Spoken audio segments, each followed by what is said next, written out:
Bonjour tout le monde. Alors, avant de parler code de la route, je vais rappeler donc quelque chose, puisque hier j'ai fait une vidéo pour passer en revue un petit peu les règles, en tout cas certaines règles qui sont dans le code de la déontologie des services de police.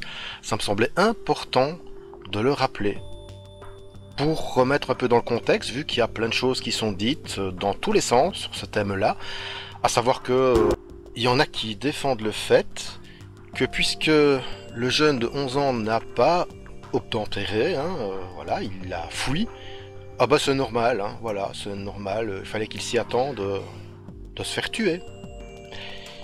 Donc, je vais rappeler encore une fois, et je vais relire, parce que c'est pas pour rien que je l'ai lu, mais dans l'article 3 du code de la déontologie des services de police, voici ce qu'on dit. Les membres du personnel respectent et s'attachent à faire respecter les droits de l'homme et les libertés fondamentales.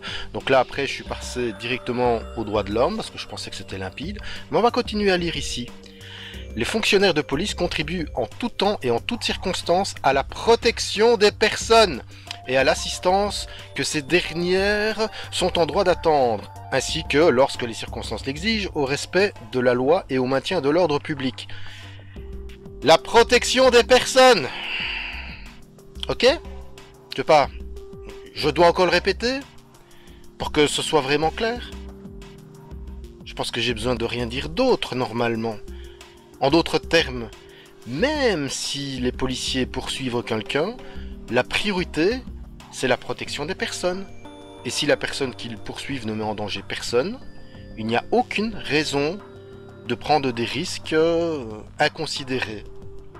Alors je ne dis pas qu'il ça a été le cas, je ne dis pas qu'ils ont fauté forcément, je rappelle juste les règles en la matière.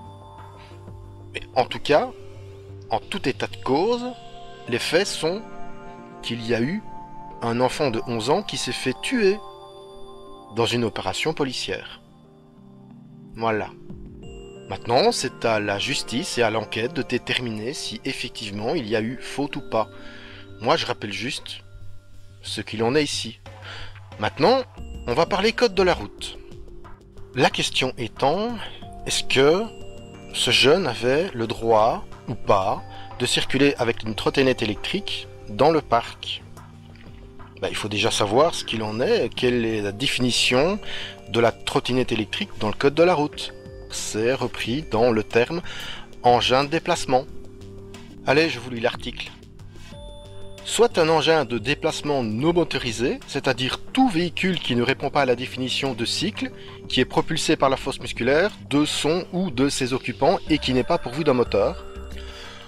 Soit un engin de déplacement motorisé, c'est-à-dire tout véhicule à moteur à une roue ou plus et dont la vitesse maximale est, par construction, limitée à 25 km/h, entre autres, les chaises roulantes électriques, les scooters électriques pour personnes à mobilité réduite, les trottinettes motorisées, les appareils électriques auto-équilibrants à une ou deux roues, donc ça c'est plutôt les gyroroues. Pour l'application du présent règlement, les engins de déplacement motorisés ne sont pas assimilés à des véhicules à moteur. Un engin de déplacement non monté n'est pas considéré comme un véhicule. En gros, c'est plus ou moins comme pour les cycles. Et quelles sont les règles d'utilisation de ces véhicules, de ces engins de déplacement? Article 8. Les conducteurs. Tout véhicule ou train de véhicule en mouvement doit avoir un conducteur.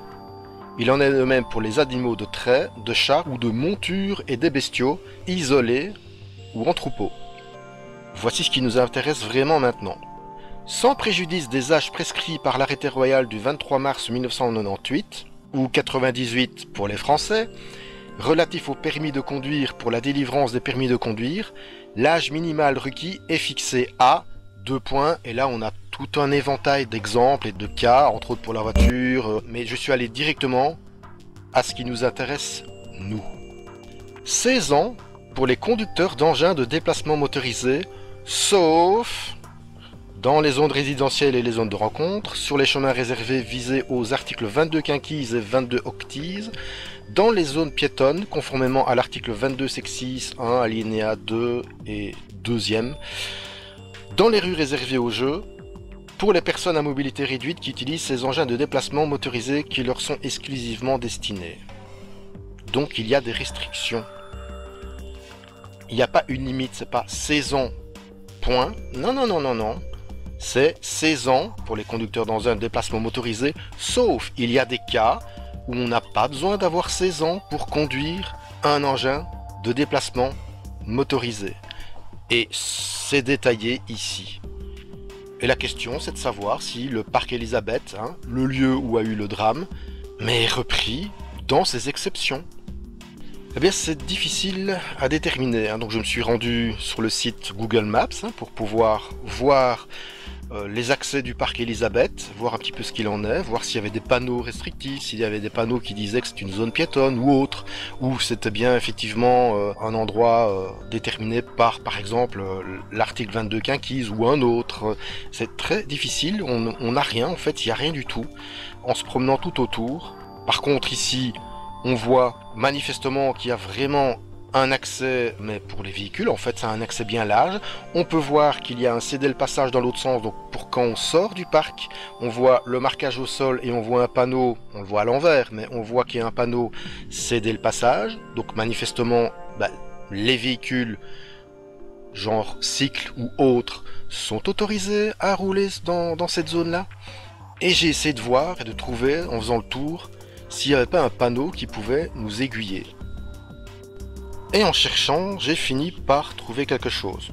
J'ai mis en description le lien si vous voulez aller voir le lieu sur Google Maps. Et donc ici, à chaque fois, j'ai privilégié le fait de trouver et de voir un petit peu sur les intersections, parce que forcément, logiquement, on peut y trouver des signalétiques. Alors ici, on voit qu'il y a effectivement un accès cyclable, et donc théoriquement, on devrait voir un panneau. Et alors évidemment, et ça a été très difficile, il a fallu zoomer, mais oui, effectivement, mais le problème c'est que c'est un peu caché, c'est pas évident. Mais il a suffi simplement d'aller voir, pour vraiment être sûr, une autre date, et du coup, le panneau est un petit peu plus visible, et on peut voir et reconnaître quel est ce panneau. Voilà. C'est autorisé pour les piétons et les cyclistes. Et puisqu'il n'y a aucun autre panneau qui dit que c'est une zone piétonne ou des restrictions de ce genre, en toute logique, effectivement, c'est normal et on a le droit de pouvoir circuler avec des engins de déplacement motorisé dans cette zone. Et donc, en toute logique, le petit Fabien avait le droit de circuler dans ces zones, même sur une trottinette électrique, même s'il n'a pas 16 ans. Parce qu'il a circulé là-bas, et pas sur la chaussée. En tout cas, de ce qu'on sait et de ce qu'on nous a dit de cette affaire. Moi, je ne fais qu'analyser sur base des éléments factuels qu'on a. Je tenais à soulever ce point, parce qu'il n'est absolument pas présent dans les articles de journaux et dans tous les médias en fait qui en parlent. Ce n'est pas soulevé du tout. Et donc oui, effectivement, la restriction de moins de 16 ans, il y a des exceptions. Et il faut en tenir compte. Mon but, c'est juste de faire avancer la compréhension dans cette affaire et qu'on soit pleinement factuel par rapport aux règles. Et encore une fois, dire que quelqu'un l'a bien cherché, de se faire tuer parce qu'il a refusé de se faire contrôler par la police, non. Jamais. Le but de la police, c'est de préserver les vies. Mais moi, ça m'atterre, le fait que certaines personnes disent qu'il l'a bien cherché. Je vous rappelle l'article 3 du code de la déontologie des services de police. Bonne route tout le monde.